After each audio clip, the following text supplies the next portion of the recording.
اگر آپ دیہی یا شہری علاقے میں رہتے ہیں تو یہ ویڈیو آپ کی زندگی بچا سکتی ہے۔ آج ہم بات کریں گے پاکستان کے سب سے خطرناک سانپ سنگچور کے بارے میں، جو نظر تو معصوم آتا ہے مگر زہر ایسا رکھتا ہے کہ چند گھنٹوں میں انسان کو موت کے منہ میں لے جاتا ہے۔ ویڈیو کو آخر تک ضرور دیکھیں، اپنی حفاظت کے لیے اور دوسروں کو آگاہ کرنے کے لیے۔ ہمارے چینل کو سبسکرائب کریں، ویڈیو کو لائک کریں اور کمنٹ کر کے بتائیں کہ کیا آپ نے کبھی اس سانپ کو دیکھا ہے۔ آپ کی ایک شیئر کسی کی جان بچا سکتی ہے۔ چلیے چلتے ہیں اس نیا ویڈیو کی جانب۔ سنگچور کی زندگی، خطرات، اس کے رہنے کے مقامات اور انسانوں کے لیے خطرناک پہلوؤں پر ایک مفصل اور معلوماتی ویڈیو آپ دوستوں کے لیے آج پیش کیا جا رہا ہے۔ پاکستان میں پائے جانے والے زہریلے سانپوں میں سنگچور یا کامن کریٹ کو سب سے زیادہ خطرناک اور زہریلا سانپ سمجھا جاتا ہے۔ یہ سانپ پاکستان کے 4 بڑے زہریلے سانپوں میں سر فہرست ہیں، جنہیں بگ فور کہا جاتا ہے۔ ان 4 سانپوں میں کوبرا، بریسل وائپر، ایکسائل وائپر اور سنگچور شامل ہیں۔ لیکن سنگچور کی خاموشی، چھپنے کی عادت اور انتہائی میلک زہر سے ان سب سے زیادہ خطرناک بناتا ہے۔ سنگچور سانپ کا جسم عام طور پر کالا یا گہرا نیلا ہوتا ہے، جس پر سفید یا پیلے رنگ کی باریک پٹیاں ہوتی ہیں۔ اس کی جلد چمکدار اور ہموار ہوتی ہے اور اس کی لمبائی عموماً 1 سے 1.5 میٹر کے درمیان ہوتی ہے۔ اس کی شناخت آسانی سے ان پٹیوں اور چمکدار جلد سے کی جا سکتی ہے، لیکن چونکہ یہ رات کو زیادہ متحرک ہوتا ہے اور دن میں چھپ کر رہتا ہے، اس لیے عام طور پر یہ انسانوں کی نظروں میں نہیں آتا۔ سنگچور سانپ پورے پاکستان میں پایا جاتا ہے، خصوصاً گرم اور مرطوب علاقوں میں۔ یہ زیادہ تر زرعی زمینوں، گھنے جھاڑیوں، کھیتوں، تالابوں کے کنارے، گاؤں کے علاقوں اور کبھی کبھار شہری علاقوں کے نواحی حصوں میں بھی دکھائی دیتا ہے۔ برسات کے موسم میں جب زمین نم ہو جاتی ہے تو یہ سانپ اپنے بلوں سے نکل کر خوراک کی تلاش میں گھروں تک آ پہنچتے ہیں۔ اس وقت ان کی موجودگی کا خطرہ کئی گنا بڑھ جاتا ہے۔ سنگچور ایک رات کو نکلنے والا سانپ ہے۔ یہ دن بھر چھپا رہتا ہے اور سورج ڈھلنے کے بعد باہر نکلتا ہے۔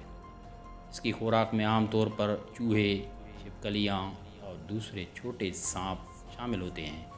کیونکہ یہ رات کو شکار کرتا ہے، اس لیے اکثر لوگ سوتے وقت اس کا نشانہ بنتے ہیں۔ کئی واقعات میں دیکھا گیا ہے کہ یہ سانپ رات کو گھروں کے اندر داخل ہو کر بستروں کے آس پاس یا کپڑوں میں چھپ جاتا ہے۔ سنگچور کا زہر نیوروٹاکسن ہوتا ہے، جو براہ راست انسانی اعصاب پر اثر کرتا ہے۔ اس کے کاٹنے پر عام طور پر کسی قسم کا شدید درد محسوس نہیں ہوتا۔ بعض اوقات تو یہ درد مچھر یا چیونٹی کے کاٹنے جتنا ہی ہوتا ہے، اس لیے اکثر لوگ اسے نظر انداز کر دیتے ہیں۔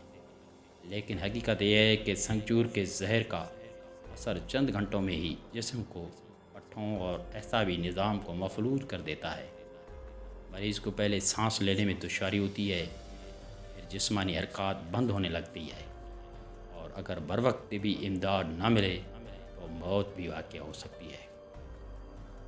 علامات اور احتیاط۔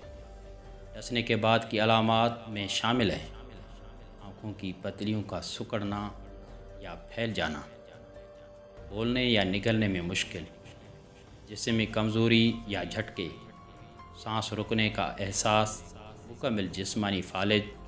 احتیاطی تدابیر: رات کو سوتے وقت نیچے فرش پر سونے سے گریز کریں۔ جوتے یا کپڑے پہننے سے پہلے اچھی طرح جھاڑ لیں۔ گھر کے دروازوں، کھڑکیوں اور سوراخوں کو بند رکھیں۔ برسات کے دنوں میں خاص طور پر احتیاط کریں۔ سانپ کو دیکھنے پر خود قریب جانے کے بجائے فوری طور پر ماہر افراد یا مقامی ریسکیو ٹیم کو اطلاع دیں۔ یاد رکھیں، سنگچور کے زہر کا علاج صرف اور صرف اسپتال میں ہی ممکن ہے۔ کسی قسم کے دیسی ٹوٹکے، جھاڑ پھونک یا جڑی بوٹیوں سے وقت ضائع کرنا مریض کی جان خطرے میں ڈال سکتا ہے۔ جیسے ہی کسی کو شک ہو کہ وہ سنگچور کے کاٹنے کا شکار ہوا ہے، فوراً قریبی بڑے اسپتال لے کر جائیں جہاں اینٹی وینومن دستیاب ہو۔ سنگچور سانپ بظاہر ایک عام اور کم خطرناک سانپ لگتا ہے، لیکن حقیقت میں یہ پاکستان کا سب سے خاموش اور مہلک قاتل ہے۔ اس کے زہر کی شدت، اس کی حرکت کی خاموشی اور انسانوں کے آس پاس چھپنے کی عادت اسے ایک ایسا خطرہ بناتی ہے جس سے صرف آگاہی، احتیاط اور بروقت علاج ہی بچا سکتا ہے۔